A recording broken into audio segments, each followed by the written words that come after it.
As we begin our last chapter on interest and rates of change, we are going to have a lot of new terminology that you're going to be hearing probably for the first time.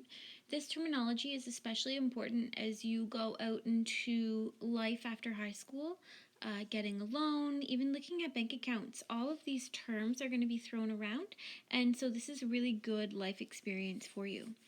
So the first term that we're going to be talking about is simple interest. Simple interest really isn't used that much in real life. You won't be getting loans or bank accounts that have simple interest, but learning the idea about simple interest is really key to learn other ideas. So simple interest is when interest is earned or paid only on the original sum of money invested or borrowed. Now, a lot of these terms won't really make sense to you until we start using them in examples and until I start explaining the formulas and what it looks like when we graph it. So if you're not getting it right away, that's okay. Compound interest is the interest that you are going to see in real life. So compound interest is interest that you're gaining in your bank accounts or you're gaining in your investments or that you're being charged on your Visa or MasterCard or on your mortgage. So compound interest is the interest that we're using in our day-to-day lives. Compound interest is when interest is calculated at regular periods and added to the principal for the next period. So when you have a bank account and you put in an imaginary amount of money, we'll just say $100, you gain interest on that $100 that month, and maybe it was 20 cents in interest. But the next month, when they go to calculate how much interest you get, you are getting interest on the $100 and the 20 cents. So you're gaining interest on your interest. So we're going to be looking at what these graphs look like and why compound interest is your friend when you're investing money. The last term that I'm going to be talking about right now is the principal. So the principal is the sum of money borrowed or invested. In other words, it's just the initial amount.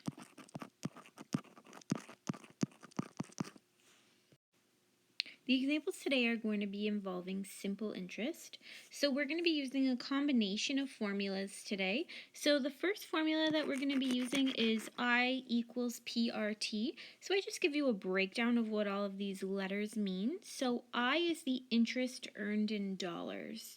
So in the example earlier where I talked about gaining 20 cents in interest that month, that would be your I. P is our principal. A lowercase r is the annual interest rate written as a decimal. So when I say that, it just basically means don't forget that you need to divide by 100. And you'll see what I mean in the examples. And T is the time in years. The most important thing that you're remembering here is this years part. Again, you're going to see some of these examples. There is another formula that we can use. It is basically the same formula, just kind of added on. So A is equal to P plus PRT, and in just like a factored version, a little bit nicer looking, it's the exact same formula, just A is equal to P times 1 plus RT. So really it doesn't matter which of these formulas you use, they're the exact same. The only difference in this formula, our P is still the principal, our R is still the interest rate, our T is still time in years, but there's no longer the I, so we can't tell how much interest we earned, but we can tell us, this formula does tell us, the A, or the final amount.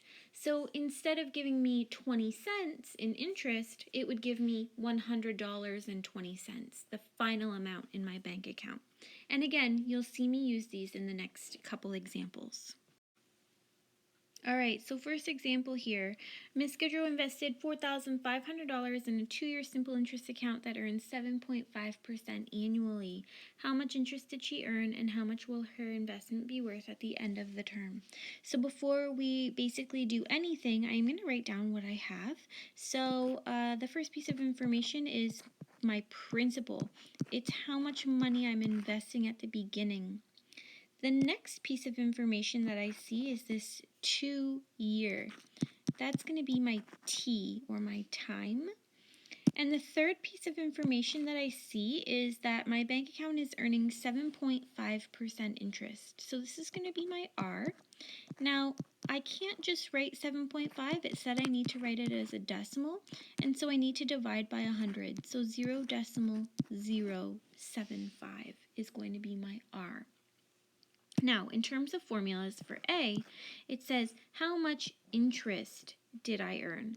I'm looking for capital I. So I want to be using the formula I is equal to PRT. So I is equal to, my P was 4,500, my R was 0.075, and my T is 2. So when I multiply all of those together, I get $675. So that means that I earned $675 in interest. For part B, it's asking me how much will my investment be worth at the end of the term. Now, for part B, I could go back and I could plug all of that information into my A equals formula, or I could just use what I solved in A to figure it out. So if I think about this, I'm looking for my final amount. I started off with $4,500 and I gained $675 in interest. And so that means that I'm going to have $5,175 in my account after the 2 years.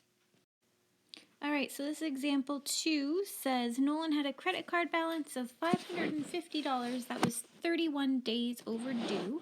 The annual interest rate of the card is 23.9%. So right away we know that we are looking, I guess I should read the question. How much interest will Nolan pay? So right away we know we're looking for the interest, or the I. It gives us some other information. So it tells us that the credit card had a balance of $550. So that means that's my P, or my starting value. It also tells us that it is 31 days overdue. So I know that this is talking about time. Now, if you remember, time is in years. So I can't just write 31. That would mean 31 years. Now, a lot of you are probably thinking, okay, well, 31 days, that's 1 month. And so we can just write 1 over 12.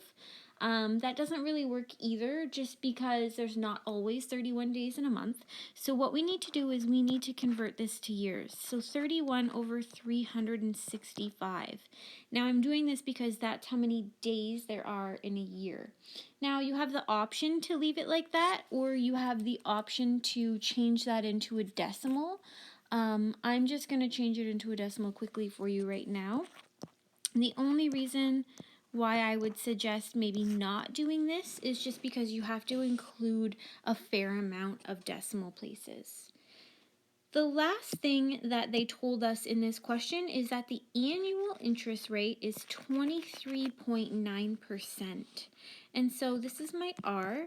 Again, I can't write 23.9. I need to divide that by 100 because I need to write it as a decimal.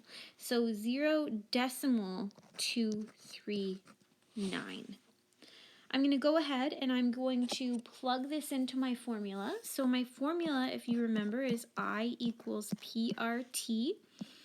So I is equal to my principal, which was 550, times my R, which was 0.239, times my T, which was 31 over 365, or you could go ahead and put that decimal in there. It's up to you. And what I'm going to get is $11.16 in interest.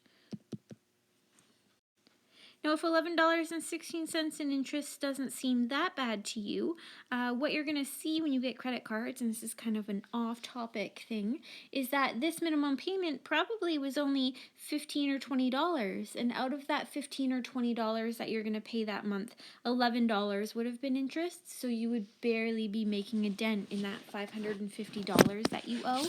And that's how so many people wind up in trouble with their credit cards. Example 3, 5 years ago, Ashley lent Sheena money. Sheena repaid Ashley $2,100, which included simple interest of 10%. What was the original loan amount? So this time I'm looking for my principal. I don't know my original amount. When I'm looking at what they gave me a final payment. So she ended up paying $2,100 in total. So that's going to be my A, my final amount. The next thing that they told me is that it was 5 years ago. So this time my T is easy. I don't have to do anything crazy to find it. It's just 5. And that there was simple interest of 10%. So that means that my R is going to be 10 divided by 100, which is 0.10. Now this time, since I'm looking for my A, I do have to use this other formula. I just decided to use the factored formula just because it really doesn't matter which one I use. So this time I'm going to plug in my A, which I know. I'm going to leave my P outside here by itself. 1 plus my R is 0.10 and my T is 5. So 2100 is equal to P, and if I do all of this in my calculator, I'm going to get 1.5. Now I need to go ahead and divide both of these sides by 1.5 so I can get P by itself, which is going to be $1,400. And then just my therefore statement, so therefore 5 years ago, Ashley lent Sheena $1,400. Example 4, Graham bought a $500 GIC. GIC stands for Guaranteed Investment Certificate. Again, good to know this term for when you're getting older or investing your money. It has a 3-year term and earns 3.25% compounded annually. So this time we have this new word going on here, compounded. How much interest will the GIC earn at maturity? And then it's, if you don't know what maturity means, it means the end of the 3 years. So before we start, I highlighted that word compounded. So this means that the interest that he earns in the first year is going to be gaining interest the second year. So we do have to do things a little bit differently. So moving forward with what we know that the principal is going to be $500. That's how much he invested. We also know that it has, a 3-year term. So that means that my T is 3. And finally, we know that it has, I did it again, interest rate of 3.25%. So 3.25 divided by 100 is 0.0325. Now, when I start this question, I told you I do have to do it a little bit differently. I'm going to make a table. So here I'm going to have year. So I just put the rest of this chart in here. So year 1, 2, 3, starting amount, interest, and final amount. So the starting amount in year 1 is $500. That much was obvious. Now to calculate the interest, I do have to do a little bit of math here. So $500 times 0.0325. Now the T is going to be 1 year. Now when I do all of this math, I'm going to get $16.25. That means that my final amount is $516.25. So the cool thing about compound interest is that now his starting amount for year 2 is going to be $516.25. So now when we're calculating his interest, his principal changes, his rate stays the exact same, and it's going to be for 1 more year. So my time is going to be 1. And when I do this math, I get $16.78. So he actually earned more interest this second year than he did in the first year. So $516.25 plus the $16.78 in interest means he's going to have $533.03. Now in the third year, his starting value, I'm just going to erase it here, is going to be $533.03. Everything else stays the same, and he's going to gain an interest of $17.32. This means that the 533 plus the 1732 is going to give him a grand total of $550.35. Now, just to answer this question, it says how much interest will it earn at the end of the 3 years? So it's not actually this number that they want. We started off with $500, so therefore they're looking for the fact that he earned $50.35 in interest over those 3 years.